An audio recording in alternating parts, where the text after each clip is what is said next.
इस वक्त साढ़े नाल मौजूद ने एंकर पर्सन ते तजियाकार ने शाहिद सुकलैन लक। बहुत शुक्रिया शाहिद सुकलैन साहब सानू दोबारा ज्वाइन करन दा। शाहिद साहब इस वक्त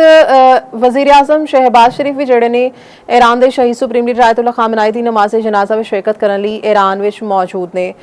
तुसी पहले तो इस शिरकत नूं किस नज़र नाल वेखदे हो, इस ते तुहाड़ा की मौकफ है, इस बारे गल करांगे। फिर दूसरा है कि पाकिस्तान की गैर जानिबदारी जिहड़ी है वो कितनी मजबूत है इस वक्त, उस बारे तुसी दसो।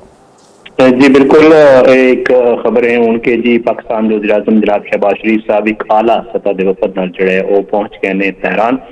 और इस तो पहला असीं खबर दी थी कि जनाब फील्ड मार्शल सैयद आसिम मुनीर साहब भी तेहरान पहुंचे सन। ये जिस तरह से गल कर रहे सन कि वो जनाब आयतुल्ला खामनाई की जिहड़े आखिरी रसूमात ने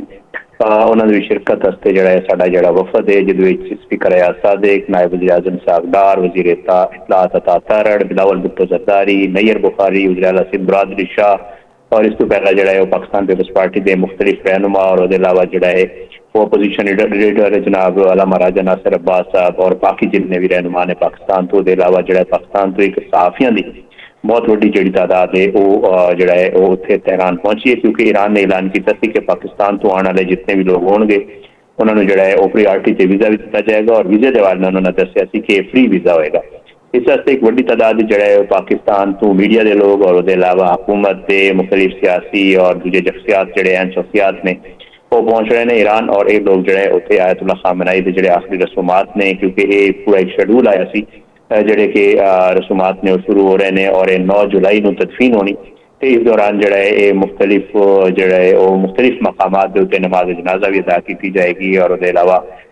कुछ जुलूस भी निकलणगे उत्थे और पूरा एक शेड्यूल सामने आया सी। उहदे शिरकत वास्ते जिहड़ा है आखिरी रसूमात की शिरकत वास्ते पाकिस्तान का एक आला सतह का वफद जिहड़ा है वो तेहरान पहुंच गया है। तुहानूं पता है कि पाकिस्तान के जिहड़े ईरान नाल ताल्लुकात ने वो बरादराना ताल्लुकात ने और पाकिस्तान ने जिहड़ा है वो रिसेंटली एक बहुत अहम किरदार अदा किया ईरान और अमरीका के दरमियान जिहड़े कि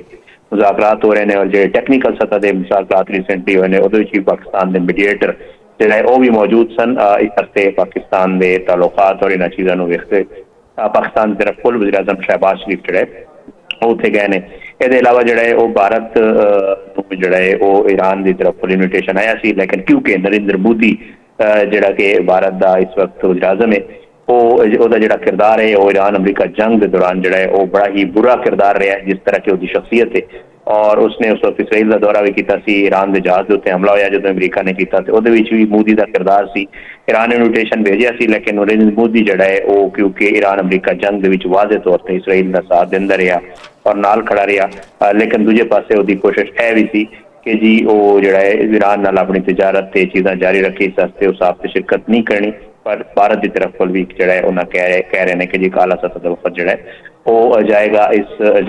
जनाजे की शिरकत वास्ते। मैं जिस तरह पहले गल कर रहा था कि इन्हां रसूमात की शिरकत वास्ते दुनिया के मुख्तलिफ ममालिक के आला सतह के वफूद और जिहड़ा है मुख्तलिफ सरबराहान ममलिकत ने भी जिहड़ा है सुनने चाह रहे कि वज़ीर आज़म शहबाज शरीफ के नाल जिहड़े आला सतह वफद भी मौजूद है,